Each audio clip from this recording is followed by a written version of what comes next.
JamesAllen.com is the online destination to easily design a customized engagement ring and save up to 50% compared to traditional stores. You pick a diamond, whether it's lab-created or earth-created, James Allen has over 200,000 conflict-free stones. Then you pick your ring setting and metal. And if you need some help, they have real-time diamond consultations available, where an expert can walk you through it all. Get 25% off your order at JamesAllen.com code podcast. That's JamesAllen.com code podcast.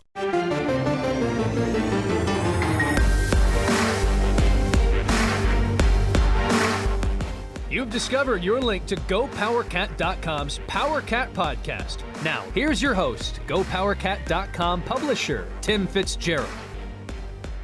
Welcome to another edition of the PowerCat Questions podcast, brought to you by Fridge Wholesale Liquor. Tim Fitzgerald, Zach Carlson, Ryan Gilbert, and Cole Midnight Carmody here from the home studios and dog daycare. We had a big night last night. Dude's kind of mellow today. Had a middle of the night seizure. He's probably thinking about the transfer portal, having a dream, and set off a seizure. But he's okay. He's currently got his head on Zach's leg. Such a macho dog we have. Hope everyone is doing well as we transition into the spring, if we can ever actually have the weather that goes with the spring.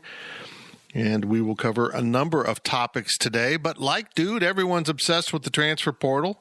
It's given us a good topic of discussion here during the off season. And as I said last week, I'm not sure K-State's done, but we will find out. We'll find out what questions you have about the transfer portal and a lot more about K-State sports as we go through this week's podcast. As I mentioned, we're sponsored by The Fridge. Make sure you stop into The Fridge whenever you are in town and say hi to Kevin and the gang.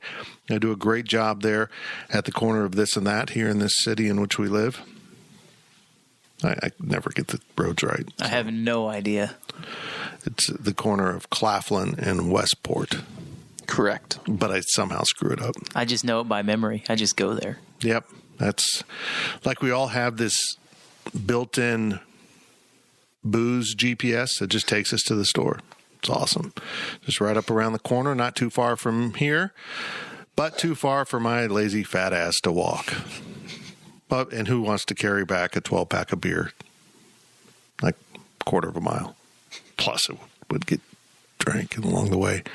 Make sure you stop into Tanner's and the High-Low whenever you're in town. There are our segment sponsors. And now with your questions from Wabash Station, here's the one, the only, Ryan Gilbert. First question of the podcast from Adam K63. Ah, that jackass. Zach, what were you doing up at 2:08 a.m. posting the podcast and overtime questions threads? It's a late night. That's pretty typical for you. I stay up pretty late, so I remembered I needed to post it, and that's what happened. So that's why they sometimes end up at 2:08 a.m. on a Sunday or Monday, whenever it is. Zach, was TikTok involved? Probably afterwards. Okay. A little bit, yeah. But yeah, I stay up late. That's why, Adam. There you have it, Adam. Any more questions? Does he have any more? Eventually. We'll see. Okay. Eventually. See you later. We'll get to we'll get some real ones. Next question, I guess you could say the first real question from King Jim 77.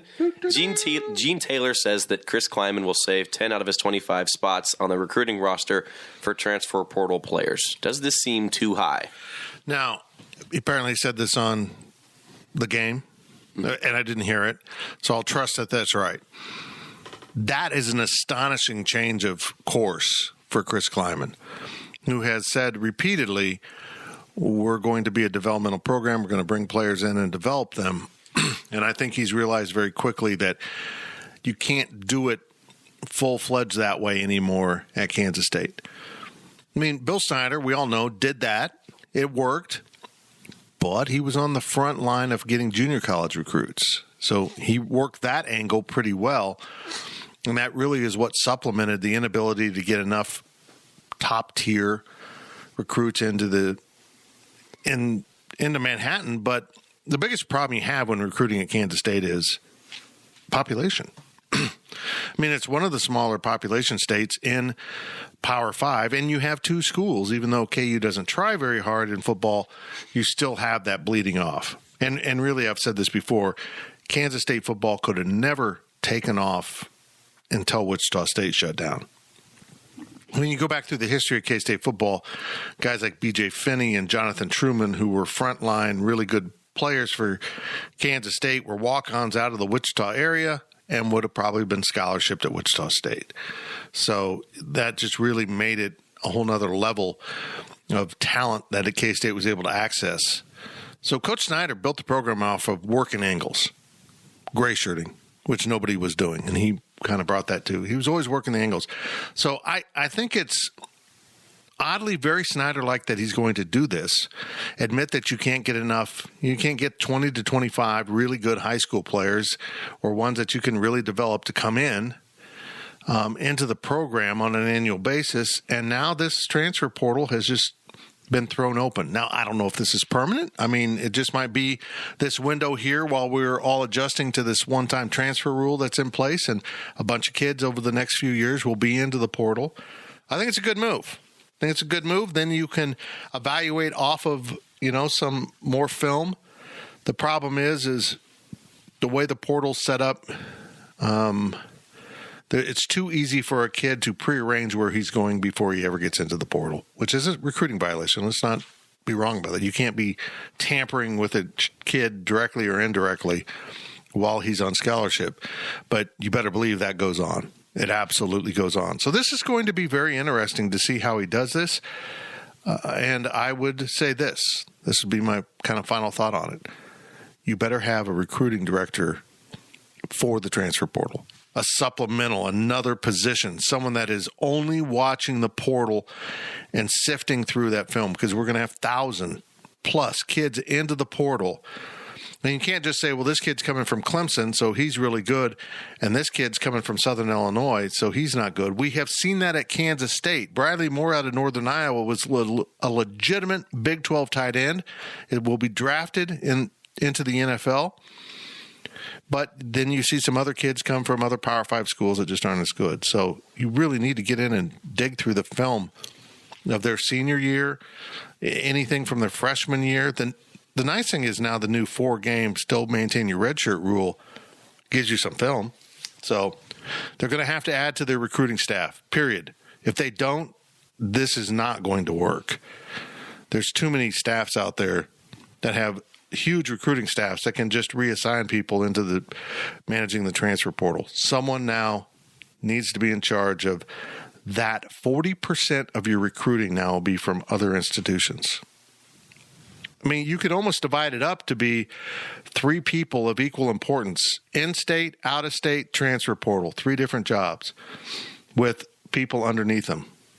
Kansas State has to add to the recruiting staff. They added Chuck Lilly and kind of said, well, that's good. Well, the pandemic hit, but they've got to add more to it. They just have to. I think a lot of it has to do with 10 out of the 25. If we're going to say 10 out of 25, does that count junior college transfers as well? Because I know that doesn't count. Junior college doesn't count for the transfer portal. But if you want to talk about transfers, junior college needs to be a part of that, because there's kids that play at the Division I level that maybe don't find a home. This is 100% going to happen this year with the free transfer, rule. They're going to want to go somewhere. They're going to realize they can't play there, so they're going to go down to junior college and they're going to play a year there, and then they're going to try it again. We'll get into JUCO a little bit later in the first half. But it is interesting. The transfer portal, this one-time transfer thing, is going to decimate junior college football. 100%. Yeah. Okay. Well, hang on. We'll get there. I think for me sitting here thinking about this as you guys talk is, 10, when you think about the transfer portal, it seems right, but think about all the guys you're going to lose every year. You're just replacing them. So are you really needing to save 10 slots for the portal when you're losing, let's say, 10 guys? I mean, if you're saving 10 and you're still losing guys out of the portal, that's a net gain of, 10 plus whatever you lose. So to me, that seems really high. If it's truly 10 and you're given 10 scholarship slots from, your incoming freshman class, so to speak, and giving those to transfer players on top of what you're already going to replace from the portal, that seems really high. So I don't know. What are they at? They're at 6 with Cade Warner He was the sixth guy? I think so. 2 defensive backs, a linebacker, defensive tackle. Who am I forgetting? I'm forgetting someone. A tight end. Mm-hmm. And then Cade Warner. So that's 6. But if you're counting the net, there's how many guys that transferred away that were on scholarship? More than 6. Oh, yeah. Yeah, I mean, I'm just saying this is an escalation of even what they've been doing. I mean, I think he's now had a couple years of it and saying, hey, we're really helping our team here. We're going out and finding some guys that we aren't being able to access through the high school ranks. Again, this is exactly what Bill Snyder did. He just did it with the junior college ranks, and oh man, that was unsavory. That was so dirty. You couldn't possibly build a college football program doing that. Never will you contend at the highest levels doing that. Oh, he did? Okay, everyone does it now, and that's why it's done, but we'll apparently get to junior college here in a little bit. It better be a good question, Zach. You built it up. We'll get there. We'll get there. Better be good. Yeah. Give us a couple more questions. Only thing I'll say about this question here is that, does it seem too high? At first glance, I was kind of concerned, but this is the world we're living in with the portal, and this is the new norm. You've got to embrace it and accept it. So I don't think it's too high. But the way I see it is you have to still mint, quote unquote, these scholarships. Each year there's a new class. You have to replace everybody that departs, and that's a quarter of the roster. So just because a whole bunch of people swap, it doesn't create any new spots, across the board, across, college football. So I think that, when you think about it that way, I think saving 10 just seems high when you consider the net, loss and gain. Yeah, I agree. Good point. Good point. Next question from Itane Bibi. How will saving 10 guys for the transfer portal impact the recruiting of gray shirt kids? Do they have less room for gray shirts? Absolutely. Absolutely. Gray shirts were meant... they might still do it, but what's happened is they really haven't gray shirted many kids. They've ended up losing kids for academics or whatever that they signed. It opens up room in the class, and then they bring those kids in, which tells me they weren't really the true gray shirt that I would think of them being. To me, gray shirts are one of 3 things. And one of them, academics, has been de-emphasized a lot. They don't do it very often. Way back when, they had a defensive tackle named Quentin Eccles that couldn't quite get eligible, so he gray-shirted and got eligible through a standardized test in the fall. I don't really recall them doing that much anymore. It's a risk. The other one would be an injury. A kid blows out a knee in his senior year, isn't really going to be able to do anything for fall camp, so you just gray-shirt him, and his eligibility doesn't start till January, and he comes in for spring football. Gray-shirting is really cool because you get 5 seasons to play 4, and you get 5 spring footballs, technically, but your 5th one happens after your last season, so you never get to use it. So gray shirting preloads that 5th spring football. So my buddy Marcus Watts, who's now 79 years old. Wow. Yeah, he keeps aging. He ages like a dog. He really is old. He came in as a 19-year-old freshman, so he was already a year old. And then he gray-shirted, and then he red-shirted, and then he had another spring football. So before he stepped on the field, he had a year and a half of being at Kansas State and 2 spring footballs before he started his clock. We should all thank Marcus for switching positions with Jordy Nelson. It worked out really well for Jordy, but Marcus was never an NFL receiver because of it. But the other reason is and this is why it was effective at Kansas State. You played high school football in the state. You get 9 games? 9 regular season games, yeah. How much spring out of season contact do you get with your coaches?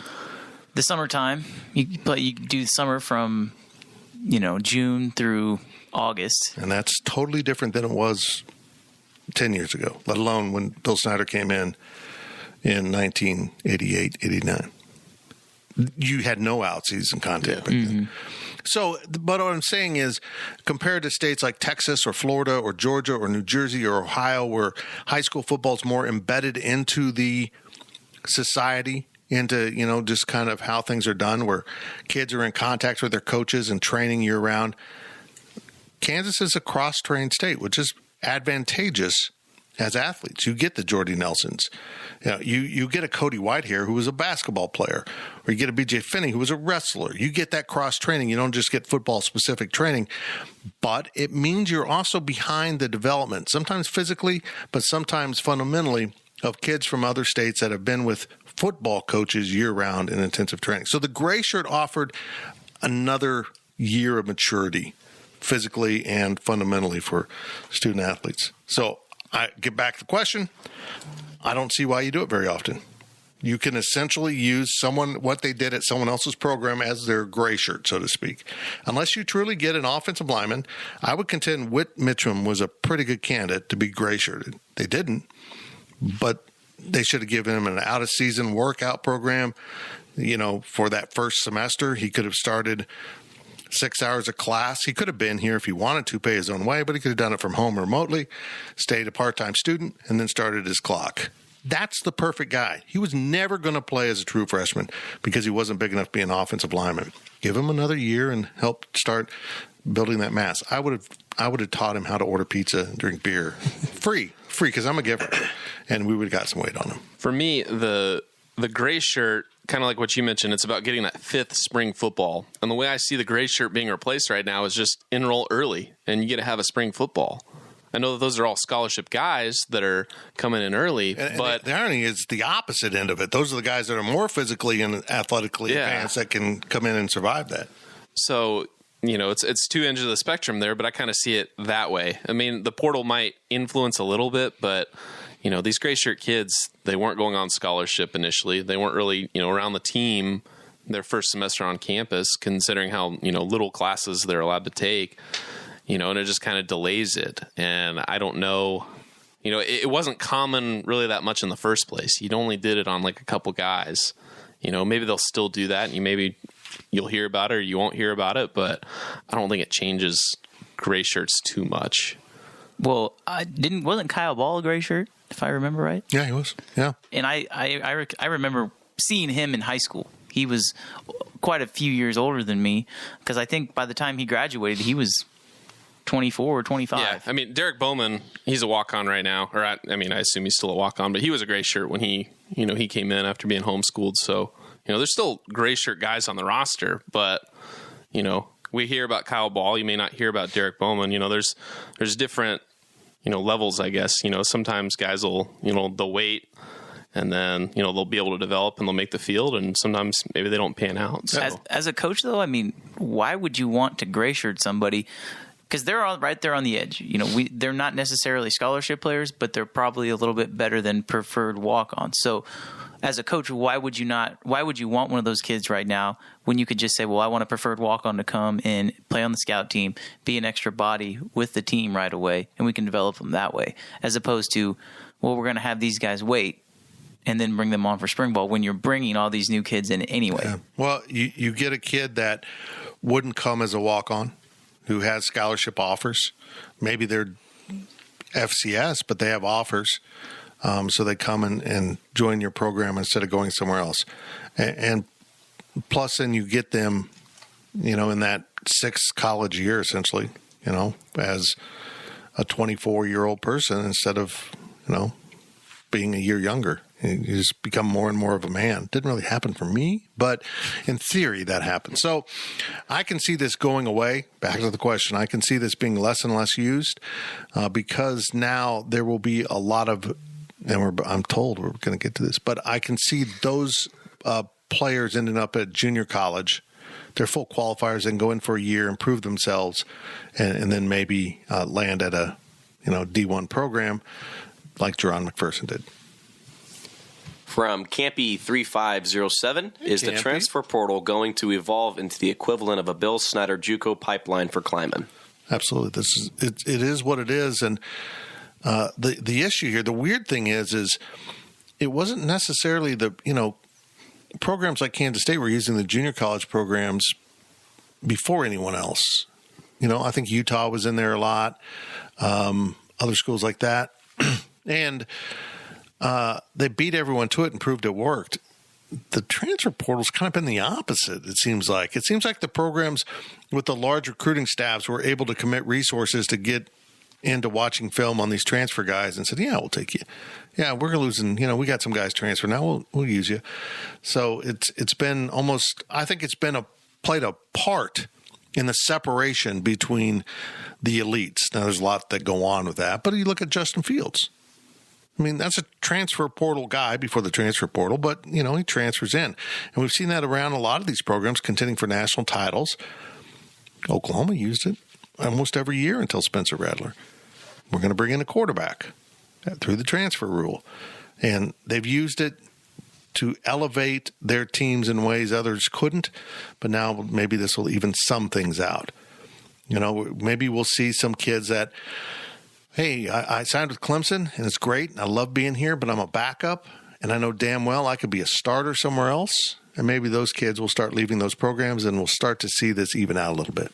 I wouldn't necessarily consider it a pipeline. I think in order for something to be a pipeline, it has to be proven effective, and we're yet to see that with Chris Kleiman. I think he's off to a great start with the transfers that they've gotten in, but I do think that in order for it to become a pipeline, we have to see Julius Brents, we have to see Rush East, we have to see these guys that are coming from bigger schools actually have some success. It's one thing for Briley Moore to come from Northern Iowa to go up, but for these guys that were, at lateral or bigger schools to come here, I think they have to have success in order for it to be considered a pipeline. And really, K-State, for the most part, is using it for one-and-dones. That's the majority of the guys they're bringing in. And I think to really use the transfer portal the right way, you have to go get a sophomore. You have to go get someone that maybe maintained their red shirt but played 4 games, put something on film, hated their coach, and wants to transfer. And we see a lot of these kids going out of state. The Big 12 just got rid of their rule for the in-conference transfers. We saw a basketball player from Kansas go to Iowa State. If they've lost a lot of kids in state recently, it seems to be, unfortunately, a trend continuing into 2022, maybe then they can reel those kids back in. Even if they went within the conference later on to say, hey, things didn't work out, come on back. And then maybe they'll set a tone to keep them in the first place. Yeah, I don't think it's going to be a pipeline ever, but I don't think it's really going to be a pipeline for anybody. If you want to be good at football, as it appears that it's going to play a role into the success of teams. You need to be successful in the transfer portal if you're going to win football games. Is what it's shaping up to be. So maybe it'll be a pipeline, but it's only be a pipeline for the successful teams year in, year out. So I mean, I feel like I'm contradicting myself now. So yeah, maybe K-State will need to be good and turn it into a pipeline if that's what they want. But I don't see it as a pipeline yet. Kind of like what you talked about, Cole. Next question from Ohio PortalCat. Does the transfer portal spell the end to JUCO recruiting? Or will the JUCO ranks be a place to find a recruit that folks missed? That's what it's going to become. I mean, we've seen this throughout history. Guys that weren't happy, weren't getting playing time, or got in trouble, and maybe that's still where junior college will come in, at their first institution, go to junior college and resurface. I mean, Last Chance U was kind of based on that premise. It wasn't just about the farm kid who turned out to be a D1 player that nobody knew about. It was about the guy coming from Ohio State or whatever and ending up in Independence, Kansas or ho-hum, Mississippi. I use that other than a different phrase that I would prefer to use, recycle their career, rejuvenate themselves, reinvent themselves, and maybe that will still go on. I mean, if you've gotten kicked off a team for reasons I won't bring up, but maybe you slip down in recruiting. But if you go to junior college, you can reinvent yourself, say, hey, I've been a good citizen now for a full year. I would like to play back at the Power 5 level. So maybe that still exists, but it is going to hurt, Cole. It's going to hurt junior college recruiting quite a bit, junior college football quite a bit, because some big-time players came back down through the wash and ended up in small Kansas towns or in other small towns around the nation, and now they might just hop right back into another Power 5 because there's no penalty for transferring. I think I look at this and I think of a guy like Lance Robinson, a guy who comes to K-State, plays a little bit, ends up at Tulane, I believe, is where he's at now. A guy like that is the perfect candidate to go down to a junior college, play for a year, and then see if he can get back up to Power 5, especially this year, which I think we're going to see right now. Junior college, Kansas Junior College is playing right now. I don't know off the top of my head. I don't even know if this is for sure, but I would assume a lot of the kids that transferred, there are kids that transferred in the fall that went to a junior college that are playing this spring and then they're going to wind up on a campus somewhere else next fall. So they could potentially play 3 seasons in three different seasons in 3 different semesters. And I personally think that junior college football, if these kids are smart, they need to use junior college more than the average kid in the transfer portal, because it's only going to help them more. If I'm a coach, I'm looking at the junior college just as much as I'm looking at the transfer portal, because there's going to be kids there that, he said it right. I mean, there will be some kids that folks missed out that play in junior college. Absolutely. From Adam K63, is Antonio Gordon's commitment to Southeast Louisiana a product of an oversaturated transfer portal? I think it's a good example of that. I mean, there was probably some view of him as being a risk based on why he departed Kansas State. I'm not going to get into that, but I mean, it wasn't just him saying, I want to go somewhere else, honestly. So maybe some coaches thought, well, he's not good enough for the risk. I think that's what Tulsa said. I think Tulsa decided, well, if we're going to take a risk, it's going to be on someone better than Antonio Gordon, who's a good player. I'm really surprised he went that far down. But I always say this. I mean, kids need to understand that if they leave a Power 5 or in basketball Power 6 institution, that there's a good chance they're not going to end up at a like university. And I say that in a derogatory manner, meaning, you're going to go play at a lesser program. But maybe that's what they want. Maybe they knew they were in over their head and they just want to be the star. They just want to be playing 35 minutes a game and being out there. Because I got to be honest here. I mean, if you're playing at Kansas State, or I don't want to say Kansas, or one of the National Duke or North Carolina, because I imagine that experience is totally different than what we think of. But if you're playing at Iowa State, Kansas State, Oklahoma State, Oklahoma, is your experience any better as a college basketball player than if you were at Northwest Missouri State and you're the star and you're the starter? Or your other option would be to play 5 minutes a game, be the walk-on at a Power 5. So that's a decision each individual needs to make. And maybe Antonio decided, I want to step down and I want to enjoy my college experience and I want to find a good fit for me. I don't know, but there are a lot of kids that don't understand the consequences of their decision. I'm going to leave Kansas State and I will be at Georgetown. They don't understand how difficult that jump can be, or how many really good players.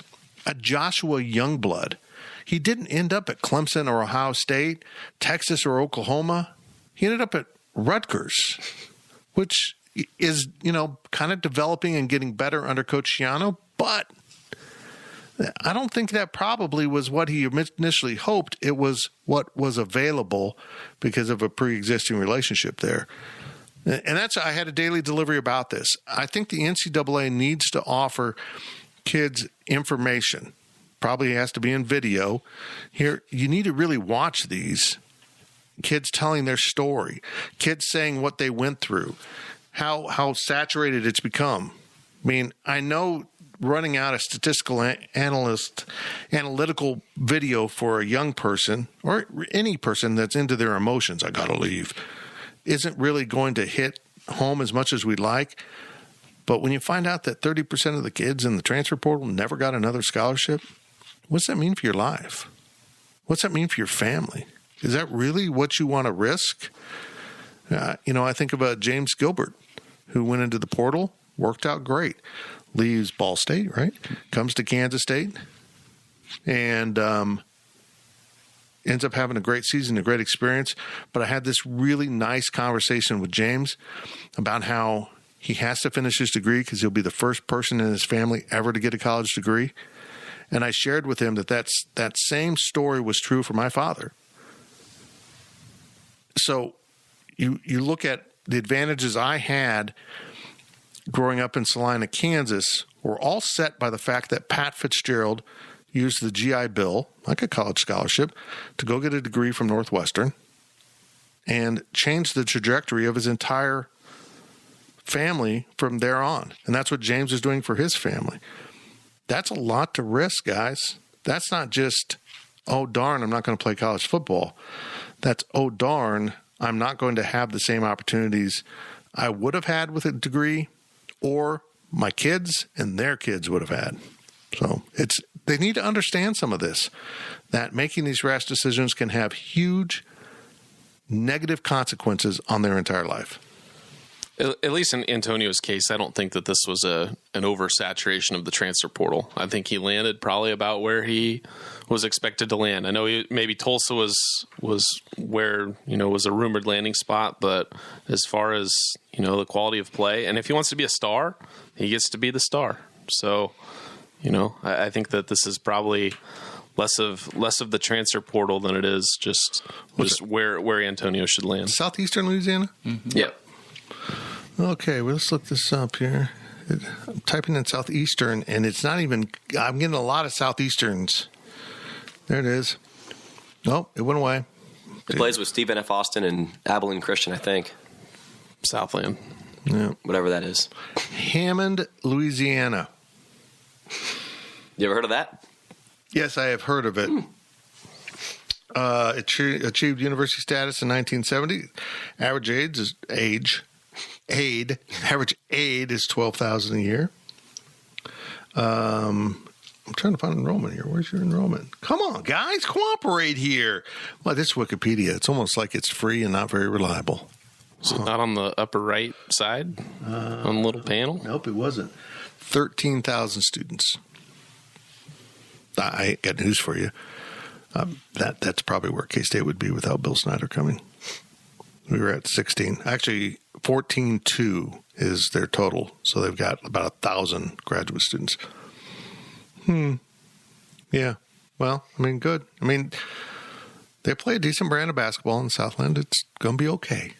You'll be the big man on campus. It's a combination of a few things for me. Like, you guys brought up some good points, but I never thought Antonio was a legitimate Power 5 player. No, so I agree. He's taken a step down is good, but I didn't expect him to go down to, honestly, a school that I had never heard of. I think the biggest thing for me is word spreads around coaches. If he wanted to go to Tulsa, he could go there. He committed there before coming to K-State and decommitted, but if he wanted to play at a higher level, he could. I don't think any school was really wanting to take that risk, like you said, Fitz. So it's a combination of many things, but yeah, I think that word spreads is the biggest one. Anyone know their school colors? Green. Green and gold. There we go. Yep. Do you know their mascot? The Lions? Something? I'm not lying. The Tigers. They're the Lions, and their mascot is named Roomy the Lion. What? I don't know. What? There was a guy in charge of it, like picking his roommate to be the mascot, so he just said, I'm going to name you Roomy. It's weird. They played Oklahoma State in the NCAA tournament once. Really? 2005, I believe. Whenever KU lost to Bucknell that year. Alrighty. Good fun fact. That's your fun fact of the day. Last question of the first half from Itane Bibi. I feel more confident with New York basketball recruits than Kansas football recruits now. Do you agree or disagree? Oh, I don't know. I don't have enough. They're all Rolando Blackman. I'll feel good about it. I understand the question. I do too. We're getting a whole bunch of basketball guys from New York, and it feels like we're losing a bunch of guys from Kansas. But are you really? Is K-State really losing? All these guys? Because if you can compare these basketball players that we're getting to the rest of New York, they're probably comparing to football in Kansas. They're probably top 50, top 100 guys, maybe worse than that. I don't know what these guys are ranked in the state. So I don't think that it's necessarily apples to apples there. I think Kansas is usually under-recruited when it comes to football, and I think you can make an argument that New York is sometimes over-recruited when it comes to basketball. So, personally, I would like to think that Kansas football puts out they put out a great product, especially when we don't see very many kids come to K-State that are Kansas kids that really underachieve. Usually these kids that are from Kansas come here and overachieve. We don't see very many underachievers from the state. So we've seen that with New York basketball recruits. So I'm still hesitant, especially when the coach who's bringing in these basketball recruits is in his second full year. I'm not saying that I don't think that these guys are going to be any good or that I don't trust Shane Southwell, but I still will take the Kansas football recruits 100%. I'll say this. It offers a chance for Kansas State basketball to really redefine itself as a landing spot. I've always said that Kansas State doesn't do a good enough job of recruiting to the mothers and the fathers that this is a safe haven, that this is a place, well, I want to go someplace urban. Well, okay, but there's probably another kid whose mom wants him not to be in an urban environment, to be someplace where there's less trouble, so to speak. Now, if you really want to find trouble, you can find it anywhere, but I think the family atmosphere of Kansas State lends itself to a recruiting advantage that I don't think this institution has taken proper access to. And so if these New York kids pan out, I'm all for it. I mean, you can say the same thing about Chicago or any other urban center where basketball is part of the culture. Chicago's different because it's dirty. It just is. I mean, Chicago basketball is a cesspool for people looking for a handout to get you a player. I mean, that's a cultural thing in Chicago that I think goes back to the mob. I mean, what's in it for me? Someone's always leveraging someone else. But, I'm sure that goes on in New York, but I don't think it's as big a part of the society. I think just there's a lot more going on in New York. There's players there. I mean, you could probably walk into your typical New York City League game and find 3 kids that are better than you will see in 10 Kansas games, even if you're going to Wichita games and stuff. I mean, it's more population. More population, the schools are bigger, the coaches get a pick for more kids. I'm all in. I want to see what happens, but I'm with you, Cole. I got to be convinced that these guys are going to have a significant impact on the program. I'm not just going to say, hey, this sounds good. I mean, it's hopeful, but that doesn't mean it's going to work. Fitz, I kind of disagree with you. K-State's been losing over and over again with these local Kansas kids with football recruiting. So it doesn't, yes, you want them to pan out at K-State, but if you can't get them in the first place, then there's never a chance for them to do anything. So, 2 2024 athletes have been offered over the past couple days, New Yorkers from Southwell, I assume. And then 3 of the 5 newcomers are from New York. So they are winning. And you look at St. Louis, have they all panned out from St. Louis? No, but they've gotten a lot of basketball recruits. They're winning that area. So they're definitely doing better than football in my mind, because football recruiting in Kansas is not going too well right now for K-State. I would agree with that. It matters for them to develop and get better, but at least they're winning those battles elsewhere for basketball. I would like to see Kansas State basketball. This is not comparing football recruiting to basketball recruiting, because they're, would you rather pet an elephant or a rhino? It's just maybe that's not right. That's not a good comparison. But I think K-State's missed out on Kansas and KC Metro basketball players. Mm-hmm. Yeah. I think they've taken chances on kids from Arizona or Texas or somewhere far flung, when there was a kid in Kansas who might not initially look as good, but might go to Abilene Christian and then end up at Wichita State. And you know what? That kid could have helped you more than that kid from Arizona ever could have. So I think you kind of get romantic about going and finding the more difficult, the more challenging recruit. They should have someone really intensely recruiting Kansas City. There's kids there, and in the state of Kansas, but Kansas City is the population center. There are kids in the state of Kansas that, if you gave them enough love on the basketball front, would look at Kansas State like Dean Wade did. This is my spot. And you're never going to build a national championship program out of that, because Kansas hasn't done that. They've had to go outwards. But boy, they got a couple guys that could help K-State that are from the state of Kansas right now, that if you'd been romancing them from the time they were a freshman, instead of Bill Self walking in at the end of their senior year and saying, want a scholarship? Heck yeah. I just started hearing from Kansas State and these other schools. Heck yeah, I'll go to Kansas. Maybe you win more battles like Dean Wade. Kids that said, hey, where were you 3 years ago? Because I got to tell you, that's the kid you want on your team that is bought in from early on.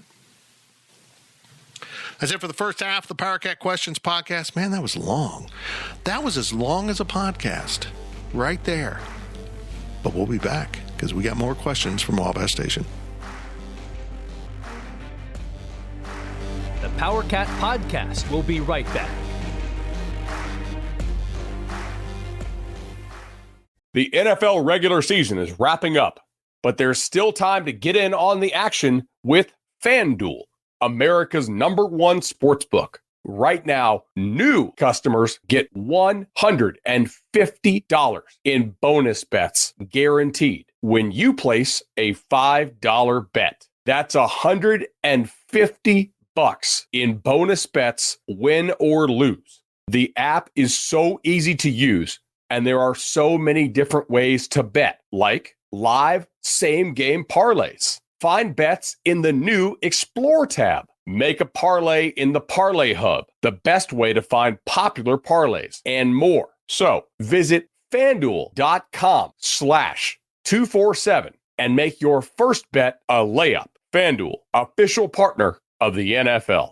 Must be 21 plus and present in Arizona, Colorado, Connecticut, Iowa, Illinois, Indiana, Kansas, Kentucky, Louisiana, permitted parishes only, Massachusetts, Maryland, Michigan, New Jersey, New York, Ohio, Pennsylvania, Tennessee, Virginia, West Virginia, or Wyoming. FanDuel is offering online sports wagering in Kansas under an agreement with Kansas Star Casino, LLC. First online real money wager only. $10 first deposit required. Bonus issued as non-withdrawable bonus bets that expire 7 days after receipt. Restrictions apply. See terms at sportsbook.fanduel.com. Gambling problem? Call 1-800-GAMBLER or visit fanduel.com/RG in Colorado, Iowa, Michigan, New Jersey, Ohio, Pennsylvania, Illinois, Kentucky, Tennessee, and Virginia. Call 1-800-NEXT-STEP or text NEXT-STEP to 53342 in Arizona, 1-888-789-7777, or visit ccpg.org/chat in Connecticut, 1-800-9-WITH-IT in Indiana, 1-800-522-4700, or visit ksgamblinghelp.com in Kansas, 1-877-770-STOP in Louisiana. Visit mdgamblinghelp.org in Maryland. Visit 1-800-GAMBLER.net in West Virginia, or call 1-800-522-4700 in Wyoming. Hope is here. Visit gamblinghelplinema.org or call 800-327-5050 for 24/7 support in Massachusetts, or call 1-877-8-HOPE-NY or text HOPE-NY in New York, or visit oasas.ny.gov/gambling. Standard text messaging rates apply. Sports betting is void in Georgia, Hawaii, Utah, and other states where prohibited.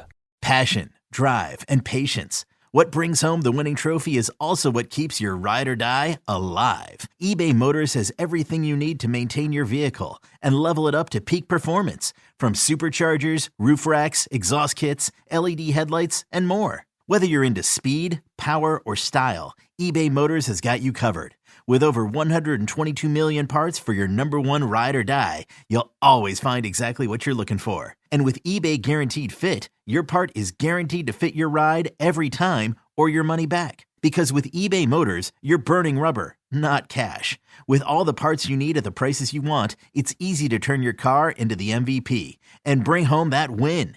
Keep your ride or die alive at ebaymotors.com. Eligible items only. Exclusions apply.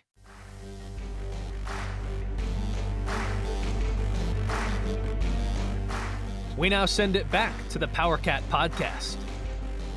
Welcome back to the PortalCat Questions Podcast. We took a big break. It was like a soothing break where we talked about life. We figured stuff out. We're not going to share any of that. We went out to our cars at halftime. Mm-hmm. Yep, that's exactly what we did. We did some halftime tailgating here at the podcast with liquor from the fridge, wholesale liquor. Actually, we don't drink while we do this. I only drink once in a while in the overtime. The wandering beer that needs a home. Make sure you stop in the fridge whenever you're in town, and we get down to Aggieville, folks. They need your help. So does downtown Manhattan, all those great local business owners. Make sure you're hitting up the local business establishments here in Manhattan, like Tanner's, which General Manager Charlie owns a part of, and the High Low. My friend Adam, who owns AJ's Pizza, is with the High Low. So make sure you support all local businesses, and the ones that have survived the pandemic are remarkable, especially the college bar scene. Mm-hmm. Man, I love those people that you persist. I always tell people, they ask me, what do I need to know if I'm going to open my own business? You got to know if you're a person that wants to create your own paycheck or needs someone else to give you a paycheck that you're secure about. Nothing's wrong with either one. You got to be in the right fit, though. If you start up a business and you don't like the insecurity that, hey, I may not be able to make my house payment, you're in the wrong business. And if you're one of those people, but you're working for someone else and you can't stand being told what to do because they're idiots, then you're going to be miserable. That was me. Everyone else was an idiot. And now you guys get to think I'm an idiot. See how that works? Let's get going. Your questions from Wabash Station. Back to Gills. First question of the second half from Win the Dang Day 2001. Why no alcohol in the stadium? Lawyers, fans, how can you alcohol for the 2020 season and not the 2021 season? Sorry, that was the typo. I mean, Can you reread it? I kind of like it. It does. It makes sense. Yeah. You sell alcohol alcohol? is a thing. How can you alcohol? Yeah, how can you I alcohol? missed a word there. Wait, was it fit sell well. alcohol? Yeah. Yeah, So, I like it though. yeah. How can you alcohol? Just have it as a alcohol, verb. yeah. Hey, Zach, what are your thoughts? I mean, we've gone over this, a lot. I'm kind of disappointed, but I think what it says is, hey, the money we could make on alcohol is less than the money we'd lose on making all these fans mad about not going to their cars at halftime, apparently. I mean, that's the way I see it. Do you think they got feedback from people saying, if you stop me from going to my car, I'm not going to come to games? That has to be it, right? I think it's a weird argument to make, but why? I think not selling alcohol after you've sold it is a weird thing to do. Mm-hmm. It's mystifying. I'm sorry. I screw those people. You're either in it for the game, for the fandom, or not. Oh man. Is it because they miss tailgating so much? I mean, that's the only other thing. That Look, it's a big part of the culture. There's no doubt about it. K-State fans aren't even aware of how important it is to their culture. Because back in the day, guys, back before Bill Snyder football, before it was fun, you had these huge parking lots that weren't paved, they were gravel. Don't die for passes. When my friends' older brothers would throw me a pass and make me dive. Don't do that. But you had tailgating. You showed up. We always had like chicken, whatever, KFC it back in the day. It was about that. I mean, my dad didn't really booze at the tailgate. He was a football coach. He was there to watch football. So it's really ingrained in the culture. Those parking lots are unlike anything you're going to find around college football. I mean, you think of the great historic stadiums. Our Memorial Stadium at Kansas State developed. I mean, literally, they're named Memorial Stadium because they were on campus. They're a memorial to usually World War I. And boom, they build this huge stadium. So just imagine what the parking situation would be in Manhattan, Kansas, if Memorial Stadium on campus was there. First of all, there would be a lot fewer houses. I mean, that would be more campus that would have developed around there with businesses and stuff. If you've seen the photo, we've got one up in here somewhere where I don't know where it's at. There's nothing beyond the stadium. Where is it? Do I have it up? It's right there. Over here. Yeah, there's nothing that's west of the stadium. It's a field. The elevation wipes me out. You're not conscious of that elevation as you just kind of drive up Anderson going to the west, and you're climbing, but that elevation's obvious. So, yeah, it's just part of the culture. It's a big part of the culture. But people have also twisted that into the really bad habit of going out at halftime and not coming back, which has been part of the student experience because you're not allowed to drink until you're 21, which for me was my senior year. And, I was an angel. I never touched alcohol. But so a lot of kids, if the game's not exciting enough, and really this goes with our short attention nowadays. We see this on our website. We've really pared down what kind of time commitments you have to make for content. And, that's proven data, and that's probably proven with fandom too. Oh, it's midway through the first quarter. I'm bored. We're constantly seeking stimulus. I know this because I'm the same way with social media. Stimulus. Got to keep going. So, got to get up. Got to go have some alcohol. Got to go hang out with my friends. Got to talk to them. Oh, the game started. Well, I'm having more fun here. It's really built into the culture. I get why they didn't allow it, but I say you got to do it. But I also don't think it's an either or proposition. That's where I'm kind of getting a disconnect here. Couldn't you have alcohol sales and allow pass outs? I mean, how does this change things? I think it would lessen the number of people that leave. I'll just have them. I'll stick around, use a restroom, have a couple beers here at halftime inside the stadium. Don't have to walk all the way out of the car. I'm old and I look at it from a parental standpoint, even though I don't have kids that I know of, that always use that with my wife. She goes, I would know if I had kids. I don't have kids, so I don't understand what she's talking about. You might need something to the car. I mean, you just might, particularly now they limit what you can bring in. You can't bring in your whole, all the food for your kid. And so I kind of get that. Maybe that's where they're coming from. But I don't understand this either or thing. Can't we sell alcohol in the stadium and let people leave too? Maybe, maybe no more pass outs after halftime. I've always interpreted it as a legal thing. I don't know. Have a Southpaw weigh in. This is what I don't understand. They had it. If it was a legal thing, they would have never allowed it last year in any form. I understand that you have some. We're in a litigious society. Boy, words. Litigious society in which people want to find a reason to sue for everything and everything and everything and everything. This isn't my fault. You sold me alcohol. It's not my fault I bought it. So I get that. But they didn't let pass outs last year. You couldn't leave. If you left, you were done. I don't see how they go hand in hand. Maybe they're afraid if it doesn't make sense to me. If you're going to get alcohol through the third quarter, right? Was it what it was? I don't know. Does it have to do with like drunk driving? Yeah, but that's when you cut off sales. Yeah, that's what it's about. People leaving at the end of the game. But if I want to leave at halftime and I got a bunch of beers at the first half, if I'm leaving, I'm leaving. Yeah. Doesn't matter if it's post game or. So I get it. You get lawyers involved and they think of every possible scenario. Let's be honest. A lot of the lockdown stuff has been litigation based. We don't want fans in the stands because if they get COVID, they're going to sue us. Mm-hmm. It's just something. I don't mean this to be political, but we've kind of lost personal responsibility. I'm in charge of my decision to drink. Even if I'm an alcoholic, I'm still in charge of knowing, or those around me. Nobody's making you do this. Nobody makes you get behind the wheel. Nobody makes you overindulge in anything. If a stair's broken and you don't know it and you fall down in the stadium, that's a lawsuit. But making the choice to buy alcohol, which unfortunately doesn't solve, common sense doesn't solve the litigation issue. We can sue for anything, and we do. And a lot of people are in the business of suing simply to get the settlement. Like, I'm going to sue Zach and get a settlement.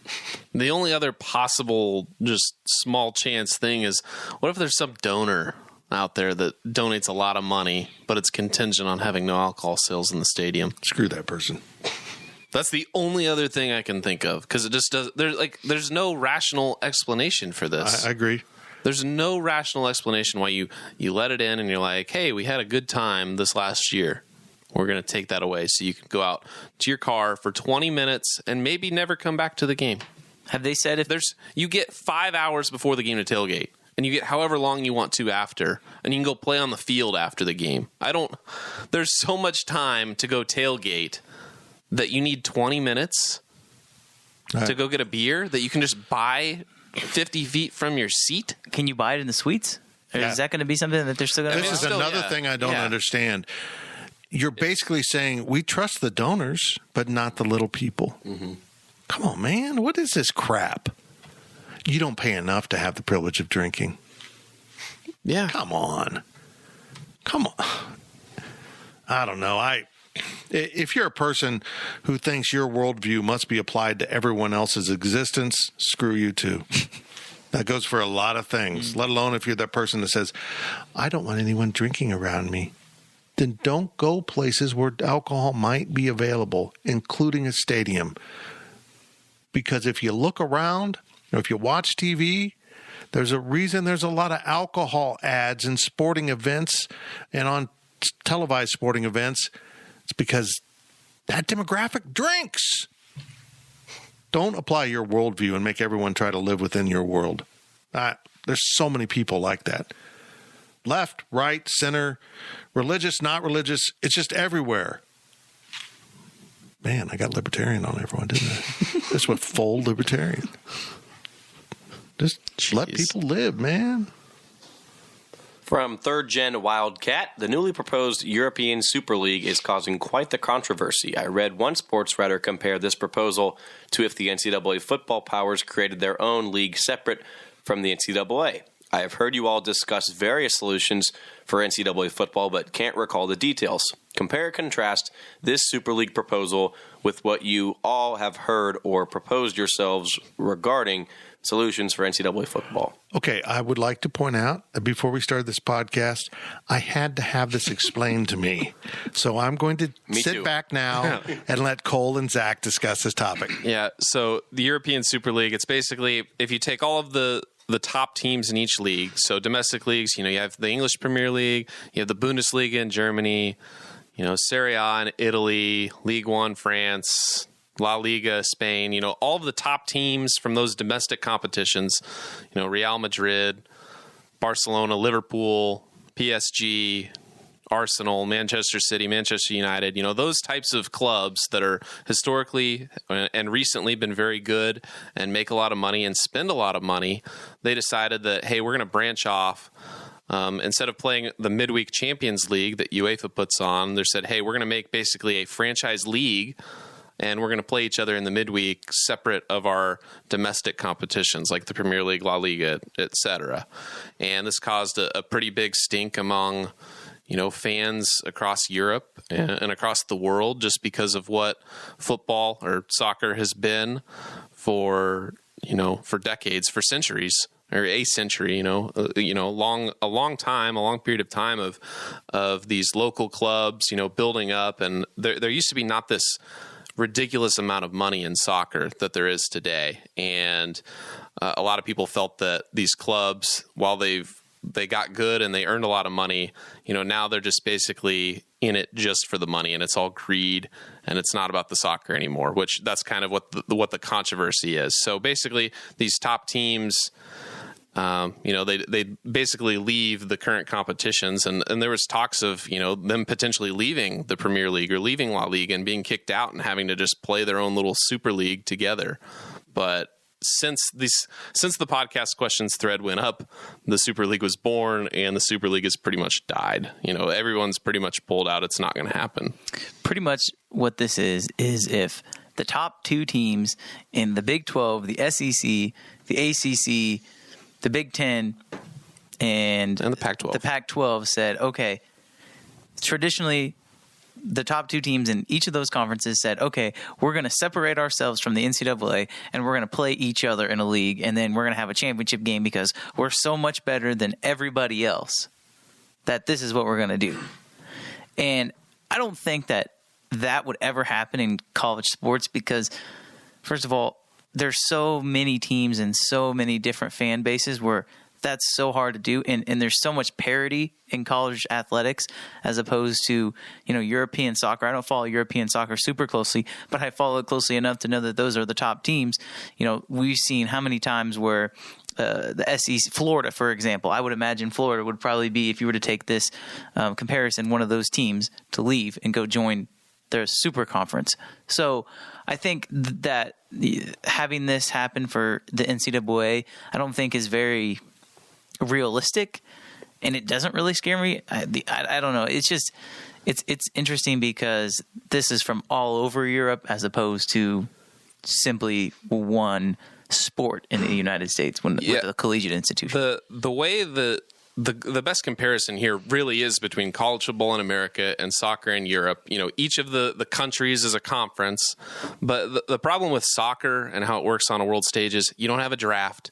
You have to buy all of your players or sign them, when they're 12 and develop them in your youth academy and hope that by the time they turn 16, 17, maybe they can crack the senior roster and then, value and then sell them later and, replenish everything. But the market is the entire world. You can play, for Sporting KC in America and, if Arsenal likes somebody and they say, hey, we're going to pay you, $10 million to secure your player. So they transfer over to Arsenal and then they get a play over there. There's no draft. There's no, it's just the way academies work.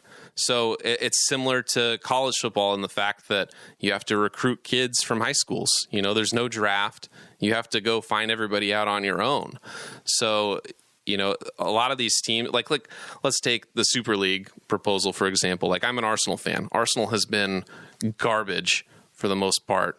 Yes, they're one of the top teams in England, but they haven't really competed for the last few years. When you make these Super Leagues and they're franchised and you can't kick them out, every year there's going to be a bad team. And it could be years of having one team that is at the bottom of that league if they're going to play everybody once or twice, throughout the season. So, when you make these top leagues and superpowers, there's somebody that's going to be quote unquote undeserving because there's just no way to create parity unless you're going to financially, reward being bad. That's the only way to do it, which doesn't make any sense. If you're going to win the Super League, you should be paid the most money.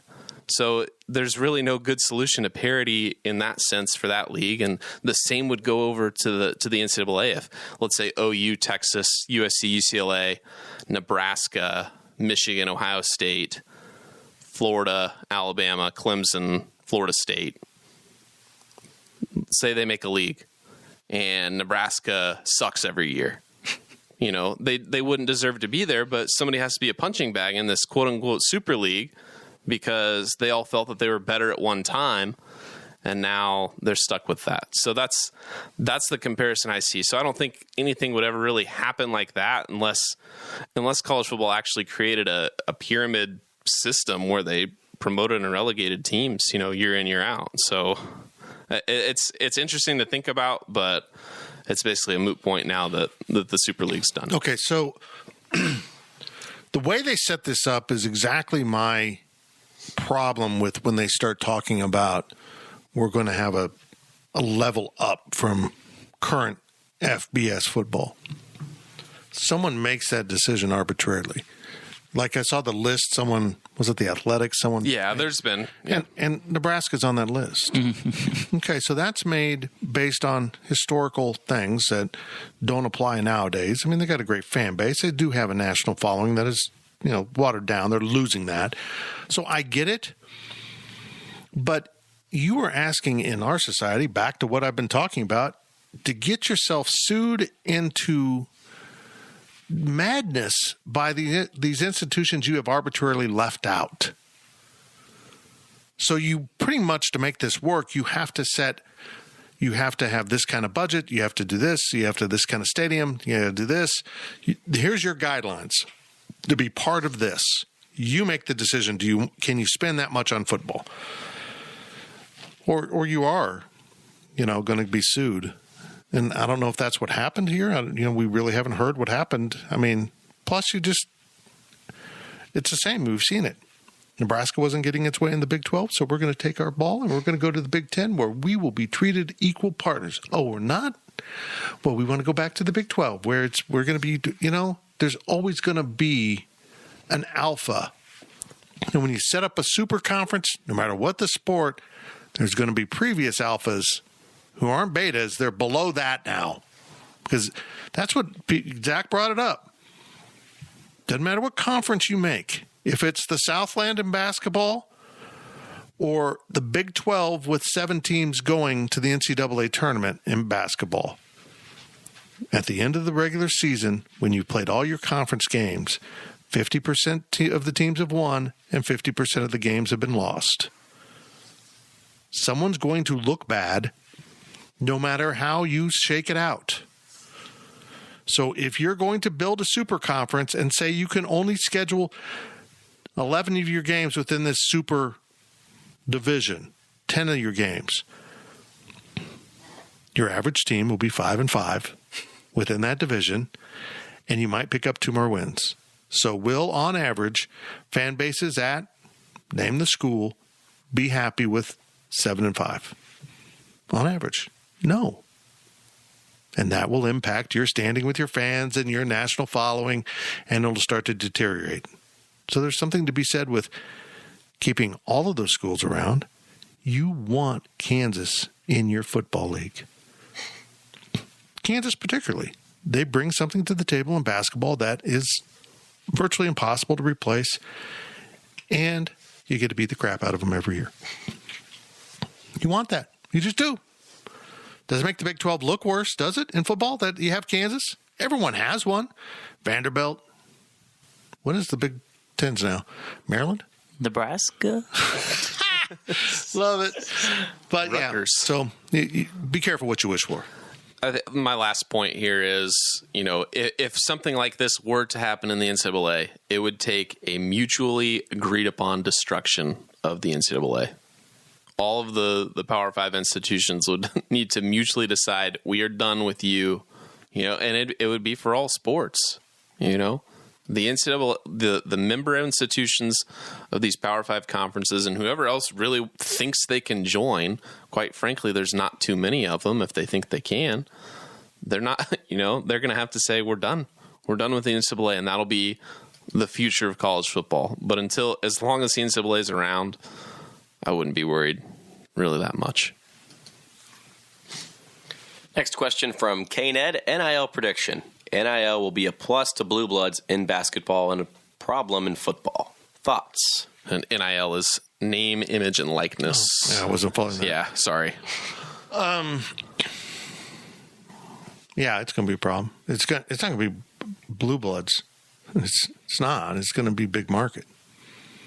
I mean, you will have so much more access, and not huge market. I don't think having the offensive tackle do a automobile commercial for your car lot in Los Angeles is going to do much, move the needle. But Columbus, Ohio? Oh, hell yes.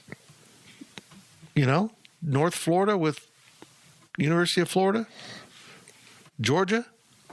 Yeah. Anytime you've got a big market, Nebraska. It doesn't matter.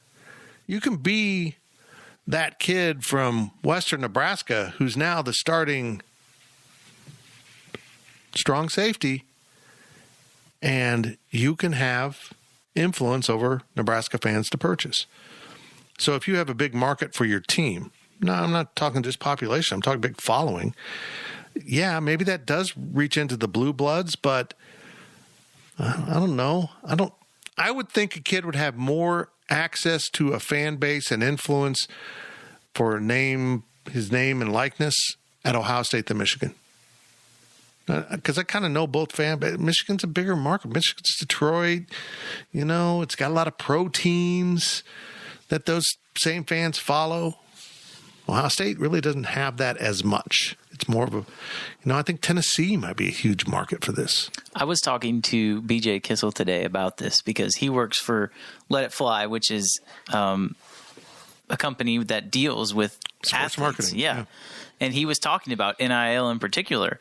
And he brought up a good example of this. And what he said was, it's like you mentioned an offensive tackle for K-State. It's going to be more of he's going over to Via Christi and doing a promotional video for them, right, as opposed to getting on ESPN and, doing all that kind of stuff. So I don't think that, if anything, it's just going to be a hassle for everybody involved, but I don't think it's going to be a hindrance or it's going to be a positive to necessarily a blue blood in football or basketball. I think it just is there for the athletes to make money themselves as opposed to really being a problem for the university. Now, Zach, I think this comes in more with the kids that, for whatever reason, have built a social media following. Yeah. We just had a walk-on recruit who has an enormous social media following that might actually have some marketability that would – it isn't because he's an athlete at Kansas State that he might get an endorsement for whatever. Yeah. What's the damn drink that everyone uses? Riley. Bang Energy. He might get an endorsement from Bang Energy, but being an NCAA athlete, he couldn't do that. Right. So I think that's where we're talking about a lot for K-State. But, I mean, really, is there a football player?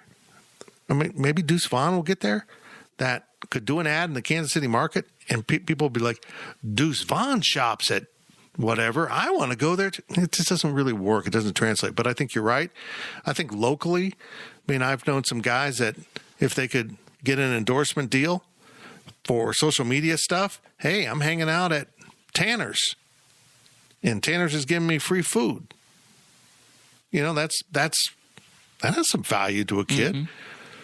It's what I do. Okay.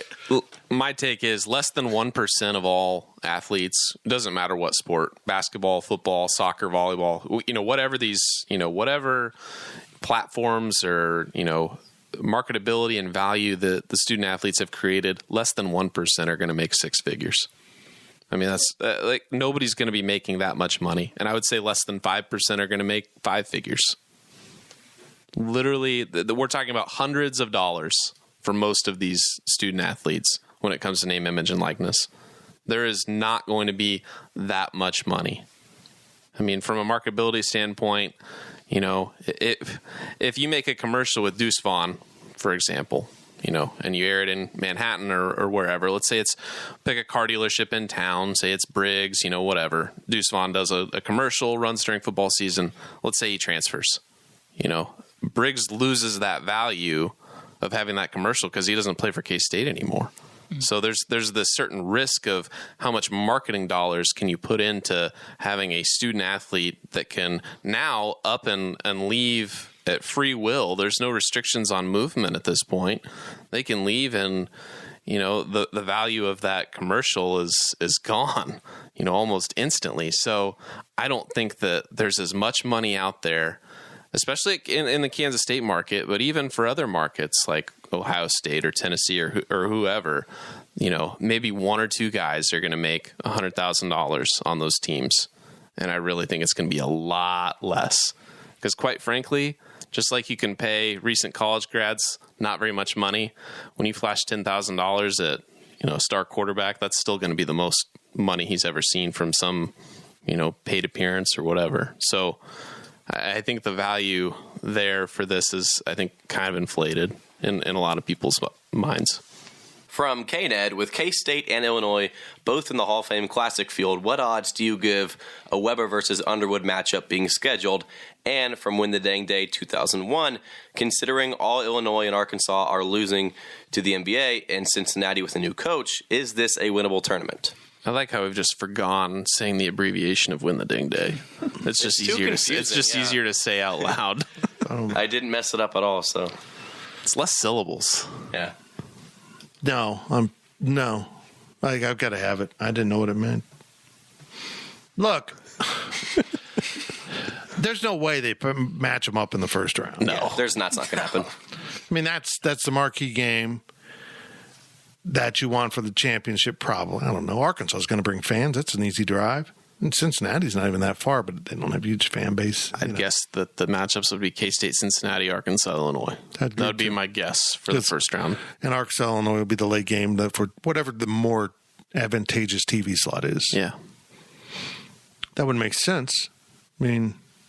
Or you or you could look at it as the other way around and say Cincinnati was not as good as Arkansas or Illinois last year, so you might want to have Arkansas play Kansas State and Illinois play Cincinnati and see if you can get Arkansas and Illinois in the championship game because they might be the best teams in the tournament. I would agree. K-State's the best. Also true. Thank you. Thank you. How's that Kool-Aid over there? This is fun. This is good. I'm glad. This is going to be. This is an excuse for me to go to Kansas City. I'm all in.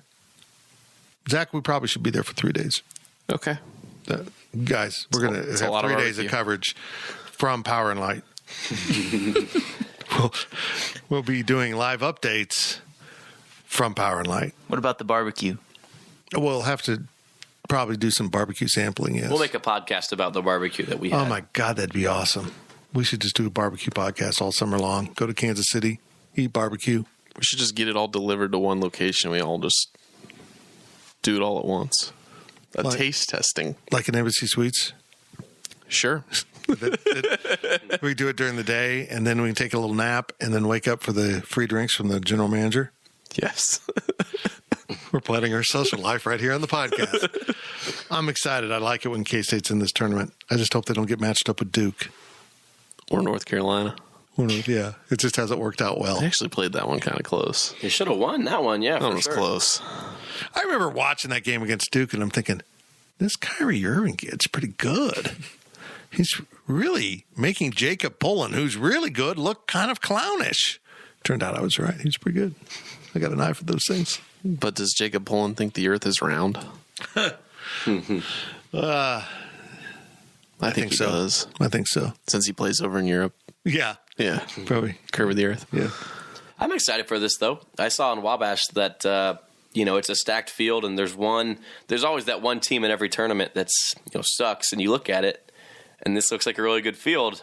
You think about it for a second, and it's like, are we the team that sucks? But I hope not, but I think it'll be fun, and I really hope that K-State doesn't end up in last, because they've got a chance to, it's Thanksgiving time, right? So they've got a chance to kind of go into December with some momentum.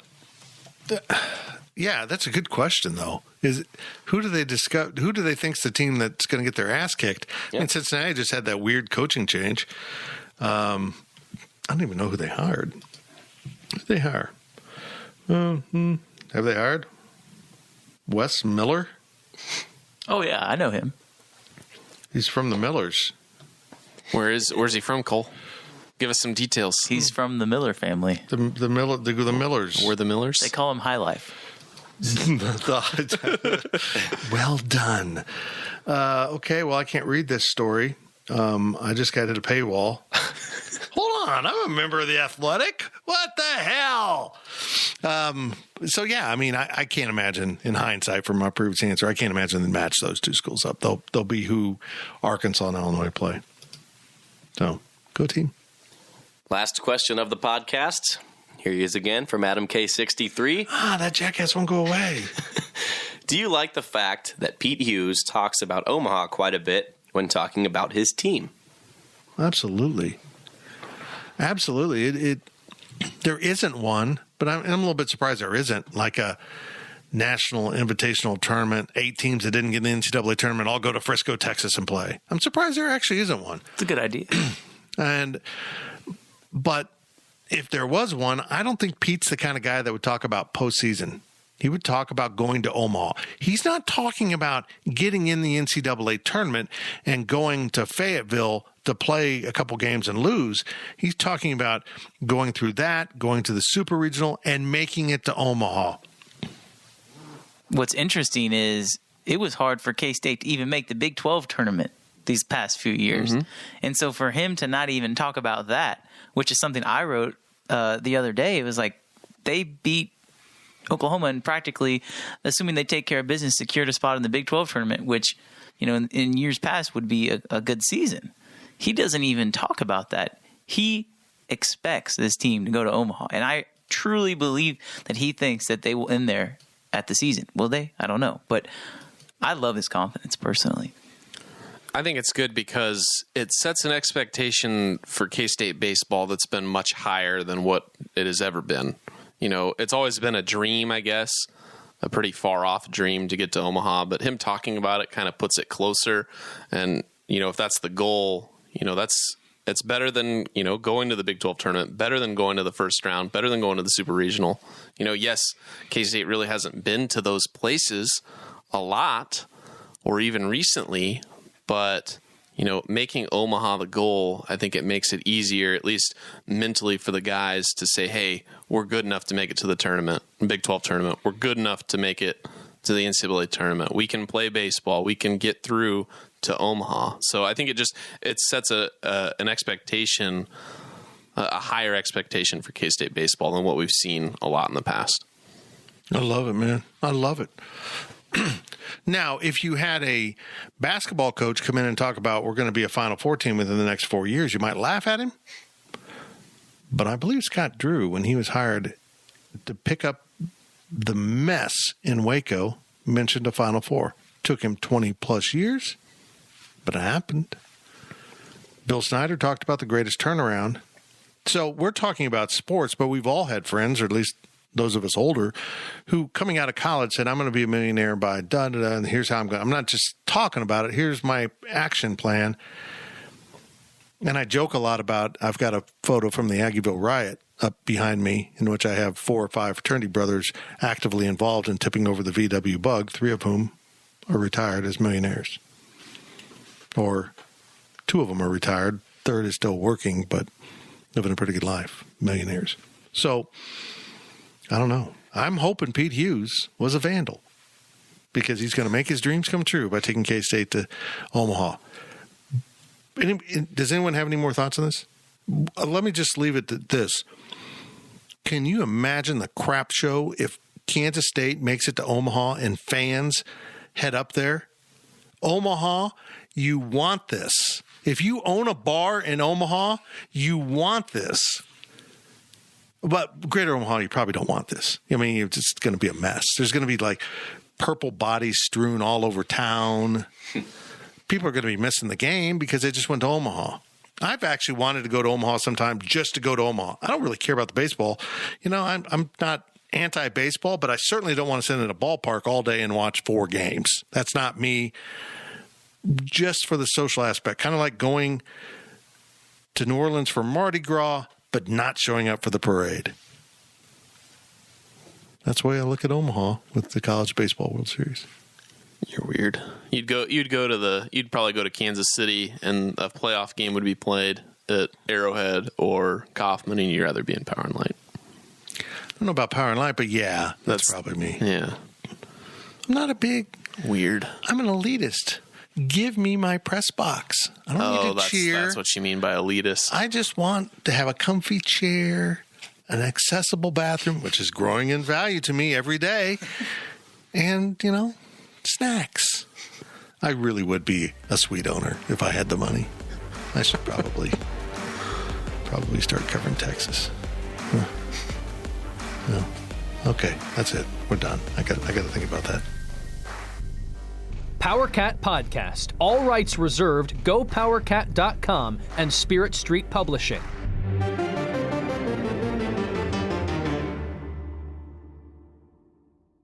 With Blue Link Plus, you can access your Hyundai Tucson Limited remotely. Doors unlocked, temperature set, lost car found.